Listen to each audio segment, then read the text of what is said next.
Olá pessoal, boa noite. Estamos de volta nesta quarta-feira com mais um bate-papo gostoso com o Dr. Cláudio Vergueiro, que tem nos brindado aí toda quarta-feira com um tema diferente, né, na área que ele atende, que ele é cirurgião geral e do aparelho digestivo. Se você perdeu algum programa, é só você dar uma mexidinha aí na nossa página ou entrar lá no YouTube, no canal do jornal, que você vai encontrar todas as nossas entrevistas, nossos bate-papos, que eu tenho certeza que um dos temas vai interessar você.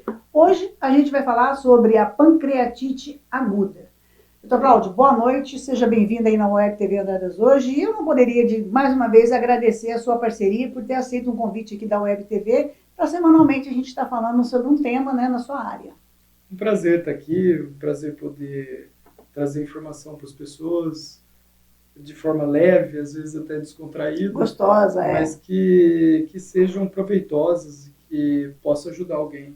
Eu tenho certeza que sim. Para mim está sendo de grande proveito, né? Principalmente da semana passada, que nós falamos aí sobre intestino, né? A retrasada também. E eu até te dou uma dica, volta lá e vai assistir, porque eu tenho certeza que tem assuntos que nós abordamos ali, que para mim foi muito bacana, foi novidade, eu tenho certeza que vai ser para você também.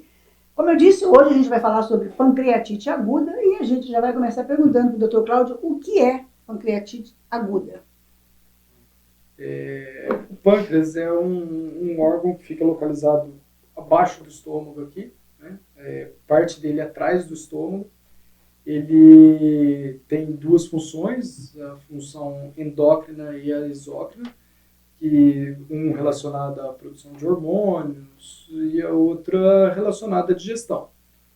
E é um órgão que ele é muito sensível e com repercussões muito graves quando ele está inflamado. Então ele é um órgão que faz falta no corpo, é um órgão Sim. que tem, né? Para você ter uma ideia, a maior cirurgia que existe no aparelho digestivo, que chama GDP, é a gastroduodeno-pancreatectomia, que quando você tem um câncer no pâncreas com invasão, você tem que tirar parte do estômago, todo o duodeno e o pâncreas. Então, é a maior cirurgia que existe no aparelho digestivo. Olha. Quais as principais causas da pancreatite?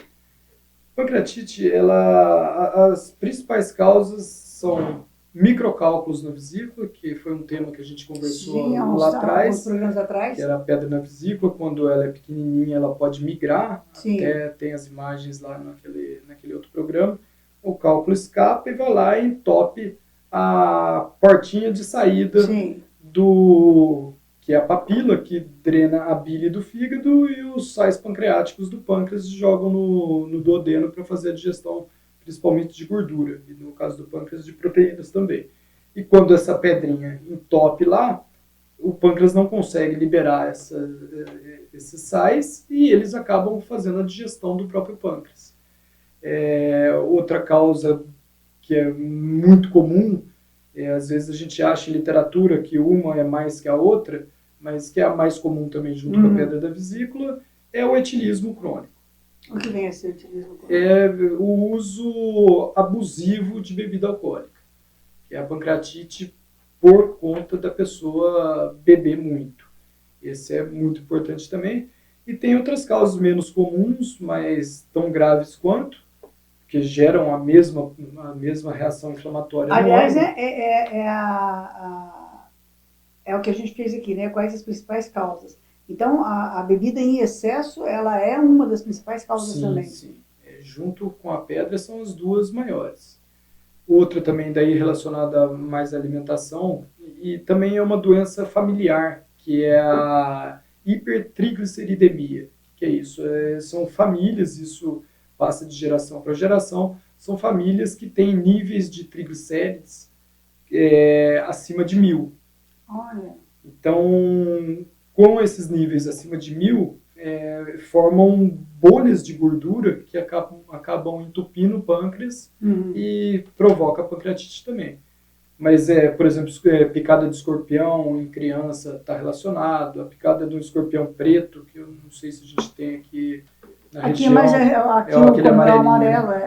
Essa picada de escorpião preto pode dar em adultos também, essa pancreatite. mas são casos mais raros. Os que a gente mais precisa ter atenção dos que têm pedra na vesícula e microcálculos, o etilismo crônico, que é gravíssimo, e do triglicérides um pouco menor, mas é tão importante quanto. Doutor, quais os sintomas? Assim, o sintoma principal é a dor. E é a dor que o paciente fica incapacitado. Não consegue definir bem de onde é a dor. Pode dar vômito, pode dar diarreia, mas a dor é o principal fator. É aqui um pouco abaixo da boca do estômago, onde o pessoal fala que a boca do estômago é um pouquinho abaixo dela. Às vezes repercute para as costas do lado esquerdo. Às vezes faz até um hematoma ali, uma mancha atrás, ou às vezes em volta do umbigo.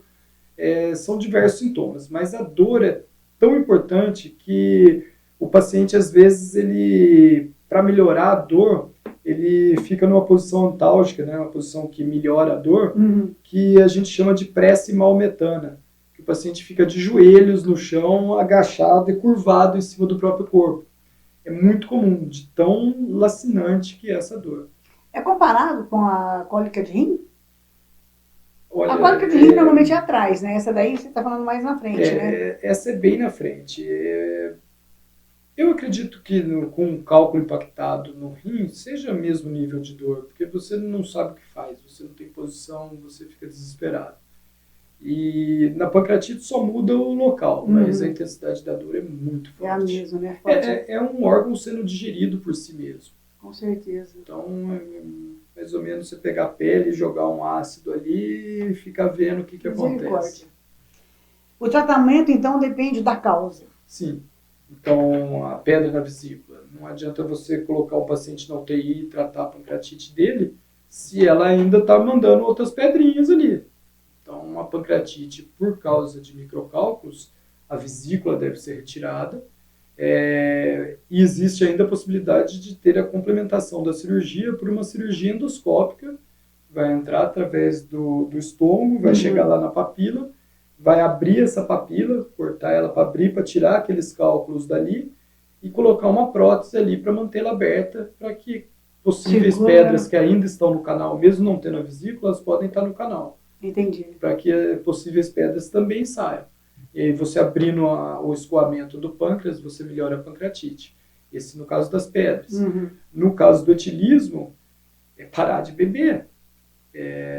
Parar de beber. Não é parar mesmo, né? Dar um tempo, vou dar um tempo. Não, nem beber socialmente. Não. É muito difícil a gente pegar um paciente que é etilista crônico e que sofre de pancreatite, que ele tenha tido 3, 4 episódios de pancreatite. É muito difícil, porque não chega a ter. Não consegue, a dor é intensa. Né? Morre antes. Morre antes, porque é casos que normalmente são tratados em UTI, são casos muito graves. A do triglicérides, por exemplo, o tratamento é à base de insulina, mesmo que o açúcar da pessoa não esteja alto, você tem que colocar açúcar para fazer insulina, para conseguir liquidificar essas bolhas de gordura. É um tratamento bem específico, pouco conhecido até, mas o tratamento vai depender da causa. Então, o importante, o que a gente pode prevenir é a do álcool, né? O do triglicérides também, porque daí você muda a alimentação e tal, mas aí já é uma doença familiar, é algo mais raro. Mas o etilista crônico, que tem o primeiro episódio, ele está tendo um alerta. E um alerta dolorido, né? Dolorido. Se não entrar na orientação do médico, o futuro pode ser... É muito grave, é um caso muito grave. E não é um caso de fácil resolução, não é de um dia para o outro que a pessoa melhora.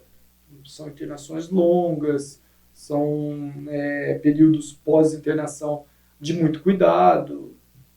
E esses pacientes, doutor, para quem está nos assistindo, ele faz aí um tratamento longo aí, melhora, pronto, ficou 100%. Aí ele acha que ele está 100%, ele volta a beber, vai ter de novo. Ele vai ter de novo. Se a causa é essa, se a causa for essa daí, ele volta de novo, não é questão de tempo. Mas se não tiver juízo, não vai ter muitas vezes, não. Não vai, né? Não. Vai parar, Os casos são muito graves e os pacientes morrem disso. Com certeza.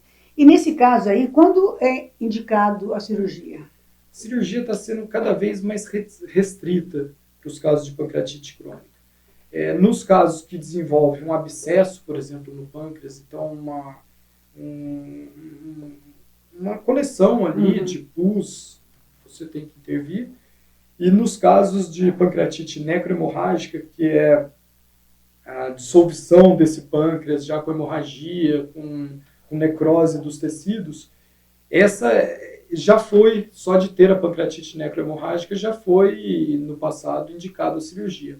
Hoje, mesmo que ela tenha a pancreatite necrohemorrágica, a cirurgia só está indicada em caso de instabilidade hemodinâmica, mesmo com o uso de drogas. O que seria isso? A pessoa está lá no UTI, está piorando, a pressão dela está caindo, a frequência está caindo, você precisa colocar droga, você colocou drogas vasoativas, né, que ativam os vasos para melhorar a pressão, o batimento. Você colocou as drogas, estabilizou, está contraindicada a cirurgia. Não estabilizou, quer dizer, a pessoa vai morrer. Então você tem que tentar, pelo menos, cirurgia de qualquer jeito. Tentar fazer a cirurgia, mas com uma mortalidade altíssima. Então por isso que a medicina está vindo mais no sentido do tratamento clínico dentro de uma unidade de terapia intensiva, do que optar pela cirurgia. Porque a cirurgia, quando é feita, você tira só aquela necrose que tem ali, aquele hematoma, limpa e drena a cavidade, mas isso não necessariamente recupera o quadro do paciente. Porque quando ele já está nesse quadro, ele já está com uma repercussão inflamatória sistêmica. Já é o organismo todo dele. Então, por isso que é grave e deve ser evitado. E deve ser levado a sério, né? Sim. Descobriu que tem pedra na vesícula, tem microcálculos, procura um cirurgião do seu convênio, alguém de sua confiança, e opere a vesícula antes que isso aconteça. Não tem como a gente prever se vai sair um cálculo ou não, vai migrar um cálculo ou não. Do etilista, teve o primeiro diagnóstico de pancreatite por etilismo? Com certeza. No caso da síndrome por aumento de triglicérides, a pessoa tem que se reeducar, porque daí normalmente ela come errado, né? Só coisa gordurosa, fritura. Sim. E ela tem que se reeducar de duas formas, porque normalmente quem gosta de comer, faz essas extravagâncias, gosta de beber também. Está sempre acompanhado de uma bebida, então, né? você está tendo duas agressões diretas sobre um órgão que já está fragilizado e que o tratamento é restrito. Com certeza. Ele escolhe idade, a pessoa começa a beber muito recente ou não? Ele já tem alguma predisposição? Não necessariamente todo mundo que bebe tem hepacratite. Sim. Mas acomete o paciente mais ou menos de que idade? Ou não, também não tem essa... Depende do quanto bebe. Eu tenho um paciente daqui que até teve uma necrohemorrágica, teve que ir para cirurgia, tive que fazer o debridamento, ficou entubado muito tempo.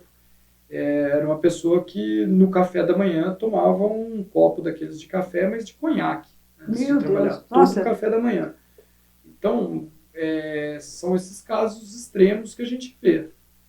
E graças a Deus foi operado, saiu bem e não bebe mais. Acabou pelas notícias que acabou eu tenho, esse hobby de tomar um copo de conhaque de manhã. Pelas notícias que eu tenho, e as fotos, às vezes, na rede social, é só cerveja sem álcool. Então, essa não faz mal. Tá vivo. Não tem um álcool, mas ela tem alguma coisa... Não. Eu sei lá, se é para beber a cerveja, eu não acredito que a pessoa beba pelo gosto dela, né? Eu, por exemplo, não gosto de cerveja do gosto dela. Sim. Agora eu vou tomar um negócio que não vai ter um efeito nenhum e ainda tem gosto ruim, eu não entendo isso. Com certeza. Mas tem gente que se sente mais tranquilo de tomar essa e a cabeça acaba direcionando para essa e não para o álcool. Então é melhor que a do álcool, sem dúvidas. É um suquinho de cevada. É meio que misturado, é meio que comparado, embora foi proibido aqui no Brasil, mas a gente sabe ainda de lugares que comercializa, é o tal do cigarro eletrônico. Isso que faz um mal danado também, né? Mas eu acredito que no cigarro ainda não mude muita coisa, porque o que tem dentro do líquido lá é a É nicotina. nicotina, é. Então, na cerveja não tem o álcool, né? Sim. Então, A cerveja 100% diferente. Sim, quem gosta de tomar, não vejo Sim. por que não, né? Sim, Mas, pessoalmente, não vejo por que sim. com certeza. Nós estamos conversando com o Dr. Cláudio Vergueiro Costa, que semanalmente, né, toda quarta-feira, ele está aqui com a gente com um assunto diferente. Hoje nós tratamos aí da pancreatite aguda. Se você perdeu, você pode assistir no YouTube ou aqui mesmo no nosso canal. Ele falou para a gente o que é a pancreatite aguda. É muito interessante vocês assistirem. Quais as principais causas da pancreatite? Quais os sintomas? O tratamento depende da causa? E quando o tratamento cirúrgico está indicado nesse caso aí? É muito interessante, principalmente para você que gosta de beber um pouquinho além da conta aí, ou já começar logo cedo pela manhã, já tomando um pouquinho da sua bebida alcoólica, né, que é a preferida, mas que lá no futuro vai te cobrar alguma coisa. Vale super a pena você assistir esse programa aí, porque nós tratamos desse assunto hoje. Doutor Cláudio, alguma consideração com relação a esse assunto de hoje, a pancreatite? Como que a gente pode prevenir, né, a pancreatite? O que é mais evidente é com relação às pedras na vesícula. E também a gente vê bastante paciente, doutor, eu tenho, mas está quietinho aqui, não vou mexer agora. E aí, descobriu, não deve deixar quieto, né? Minhas pedras são pequenininhas, doutor, esse que é o veneno. Então, ir atrás de um cirurgião, do seu convênio e tal, e resolver o assunto. Com relação ao resto, são bons hábitos, como a gente acaba quase todo o programa no final sempre voltando mesmo, né? Fazer tudo na vida com parcimônia, né? Sem exageros, tanto na bebida quanto na comida, e a gente não vive para sempre, então tem que viver o melhor possível para viver o máximo possível. E viver com saúde, né? Viver com qualidade de vida, né? As recomendações não fogem muito do bem-estar da pessoa, que depende da qualidade de vida dela, do que ela se oferece para poder viver. Né? Com certeza. Bom, pessoal, isso daí foi mais uma quarta-feira gostosa, um bate-papo gostoso aqui com o Dr. Cláudio Vergueiro Costa. Ele é cirurgião geral e do aparelho digestivo. Se você teve alguma dúvida, se você quer enviar alguma pergunta para o Dr. Cláudio, nós vamos colocar aí as redes sociais e os telefones do Dr. Cláudio, você pode entrar em contato direto com ele. Se você preferir ligar, passar para nós, o nosso WhatsApp é 37313637, pode mandar que a gente, com o maior prazer, vai estar encaminhando para ele, colocando para vocês aí a resposta, ou mandando, até enviando para o seu privado, se você assim preferir. Doutor Cláudio, mais uma vez, muito obrigada e até a próxima quarta-feira, se Deus quiser, com mais um assunto gostoso, para a gente estar levando informação com qualidade, né, e de interesse de toda a população. Eu que agradeço. Boa noite a todos. Excelente final de semana. Igualmente. É isso aí, pessoal. A gente volta na próxima quarta-feira com o Dr. Cláudio Vergueiro Costa com mais um assunto interessante que com certeza vai atender aí vai tirar alguma dúvida sua, assim como tem tirado muitas dúvidas minhas durante esse bate-papo nosso aí toda semana. A gente volta na próxima quarta-feira aí, se Deus quiser. Até lá.